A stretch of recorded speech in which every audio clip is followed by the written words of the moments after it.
Who should I choose as the executor of my will or the trustee of my trust? Hi, I'm attorney Steve Reilly, and I have over 4 decades of experience. And today I want to talk to you about a very serious subject, and that is that when you are appointing someone to be your executor of your will or your trustee of your trust, how should you do it? I would look at 6 particular criteria that we'll talk about. The first criteria I think you should look at is you should try to look for somebody who has somewhat of a financial acumen, with numbers. It doesn't have to be somebody who's a CPA or somebody who's got an accounting background, but that certainly would help. But a formal education of that, whether it be a CPA or an accountant, is not necessary to be that particular person. Secondly, I think it should be somebody who's going to follow your instructions that are in your will or in your revocable living trust to the T.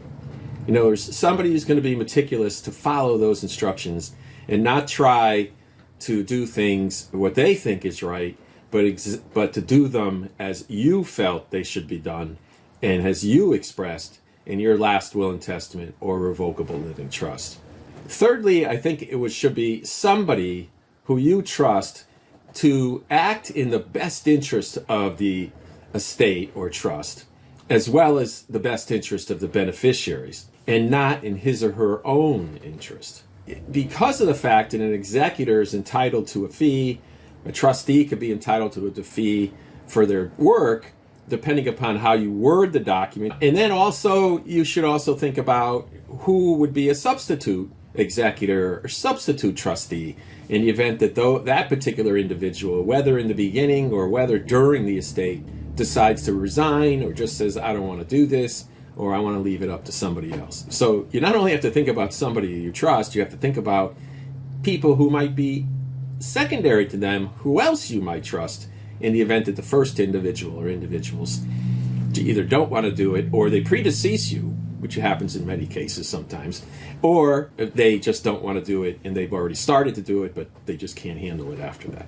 So it should be somebody, again, who's going to act in the best interest of the estate or the beneficiaries. Fourth, it should be somebody who's going to be able to put their ego aside and still do the job, so that you're going to get questions, you're going to get inquiries from people who are either beneficiaries, creditors, and so on. And it's a job where communication skills are more important. Being open and transparent is more important.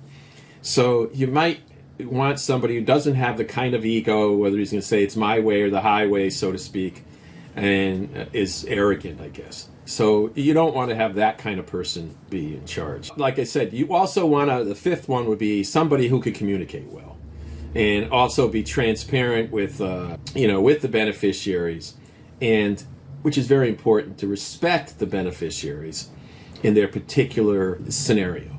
It has to be somebody who can not only communicate but also be respectful to these people, because they all have their separate individual losses.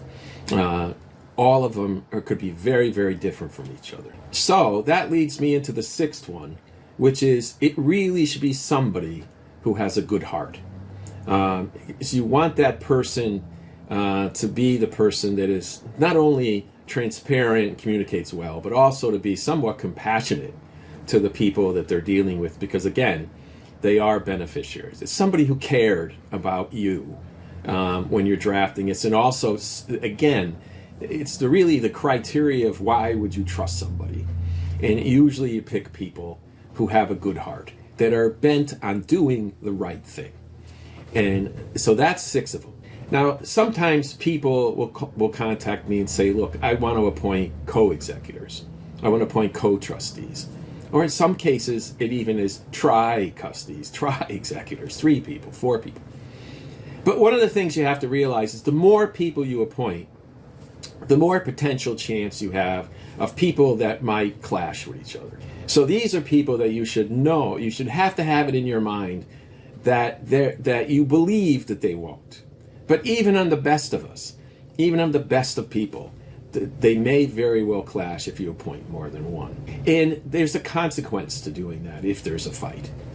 If the executors are battling each other, your trustees are battling each other, and somebody goes to a court and tries to, for example, remove the other person from being an executor or being a trustee, that the court is likely not to appoint either one of them. So they're not likely to appoint one side or the other because they'll be worried about favoring one side or the other. So when there's a clash, in my experience, and I've been doing this for over 40 years, what judges will do is they will just appoint a third party. And hopefully the two parties can agree on who that third party might be. But absent that, the court will appoint a third party as they deem fit, because they don't want to favor either side. Basically, it's almost like saying a pox on both your houses. We're going to appoint somebody who's totally independent from this. And usually it's going to be an attorney or some other professional. And if that occurs, the estate fees will be dramatically increased. That would mean that less money would get down to the beneficiaries who you wanted in your documents to get these monies or assets.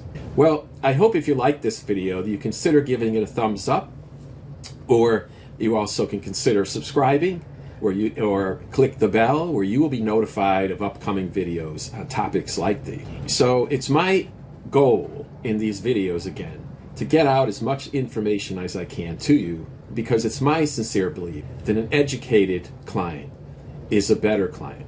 So I hope you enjoyed this video. Thank you for watching, and have a great day.